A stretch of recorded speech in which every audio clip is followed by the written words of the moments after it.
The Joe Rogan Experience.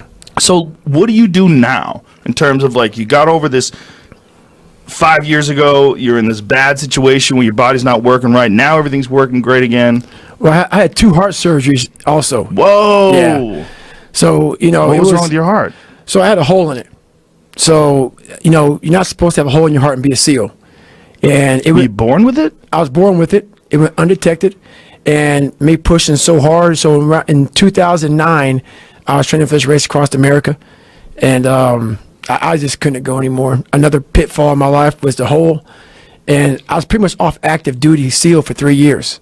You know, I had 2 heart surgeries, them trying to fix it. So the hole was significantly large. Like how big? They say it was as big as a quarter.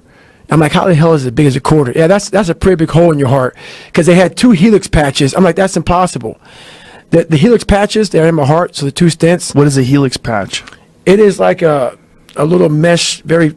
Like what they do for hernias? Like something like that? Maybe something like that. So they went through my femoral artery, and they placed this patch. But they go through your artery? Yeah, they went through my femoral artery. Yeah. Like with a camera? Yeah. Whoa. So, no, the camera was down through my throat. Whoa. And they put this catheter through my femoral artery that went to my heart. They went and they took this helix patch, they placed it in there, and then they found out 6 months later that the hole wasn't covered up enough yet. Because the hole was, and the helix patch was very damn big.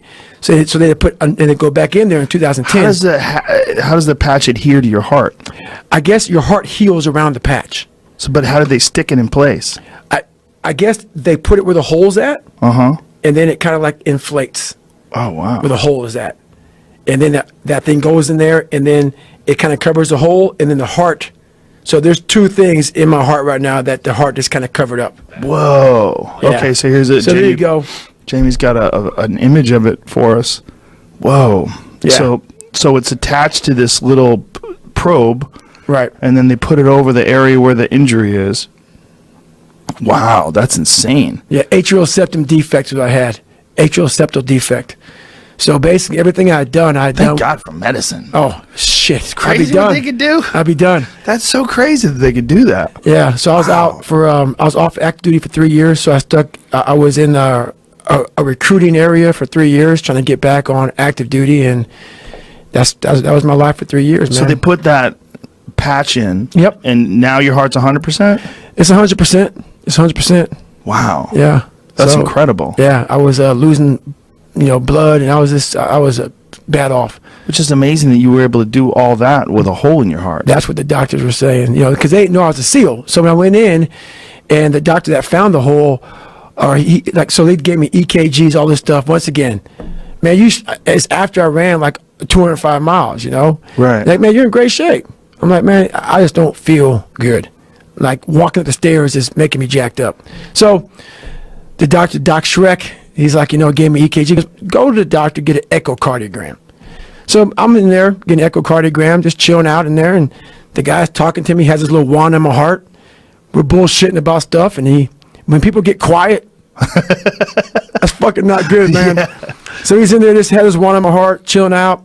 Yeah, man, what are you doing? Yeah, what's going on? And I'm like, and he says, I'll be right back. He goes and gets a doctor. Doctor comes in, puts the thing on my heart.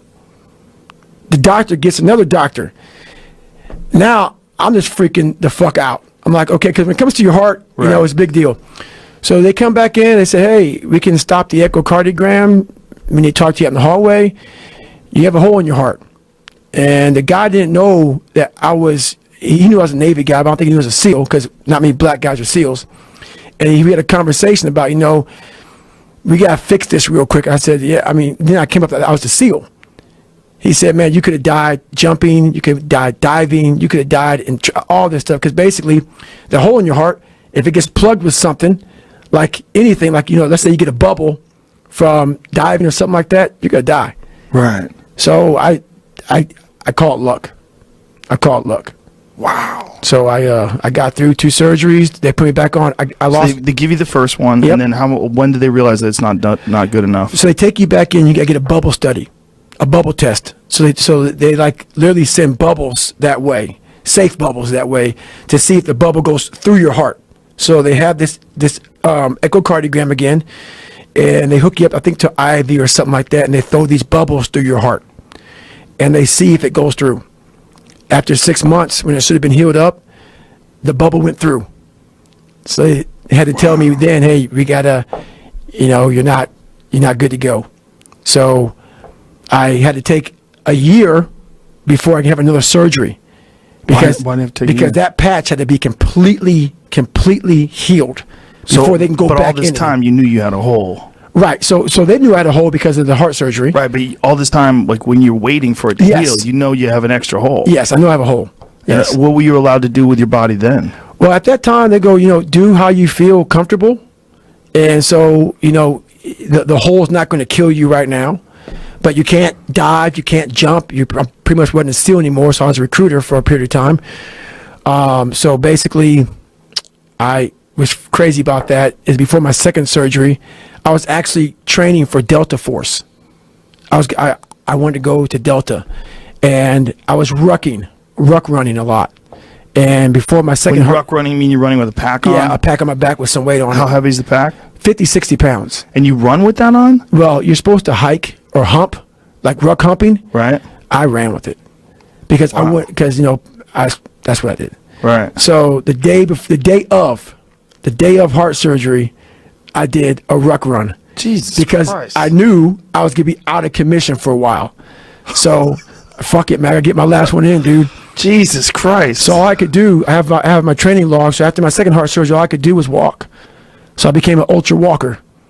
Wow. Fucking walked my fucking ass off, and over a period of time, it took a year for that thing to heal up and to heal. My first bubble study after my second heart surgery came back negative or positive. The bubble went through again. Oh no.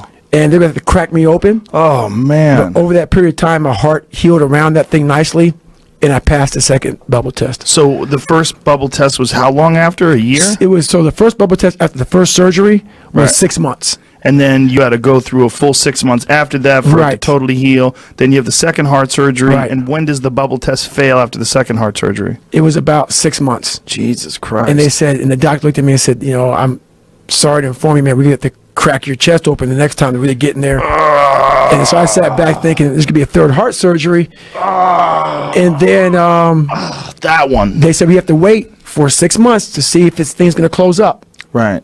And I came back thinking, man, I'm about to get cracked the fuck open. And that bubble got pinned up, man. Wow. Didn't go through. Maybe you forced it through with your mind. I know, right? Pulls that bitch up. When you're visualizing. That's it, man. That's something to visualize. Holy shit, man. That is crazy. Yep. It's crazy you went on a ruck run with a hole in your heart, too. Well, I did it for several years, so I said, fuck it. I might as well keep on going, man.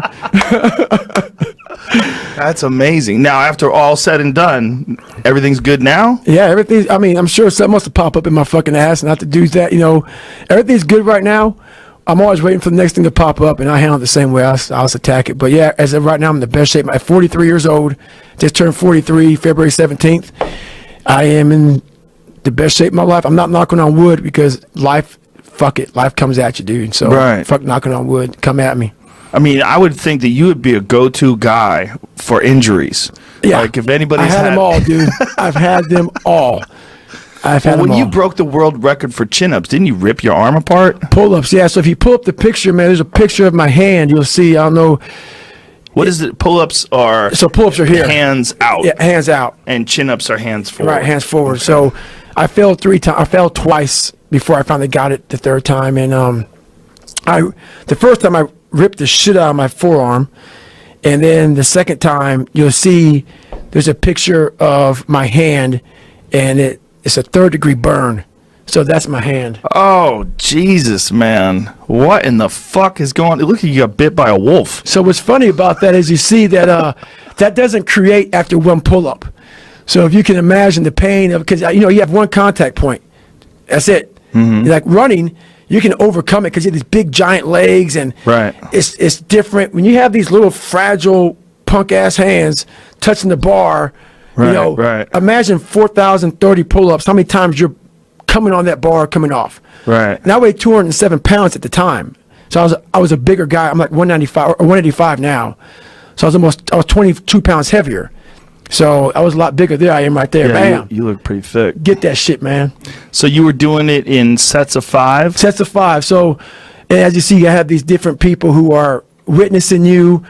You have to have your number there to make sure that you're, qualified for the Guinness Book of World Records. That's 14, 15. I have a long way to go. I have another 4,015 pull-ups to go right there. Jesus Christ. So, yeah. And how long did you do this over? 24 hours? It was 7. So I broke it at 17. Wow. And I was fucking over it.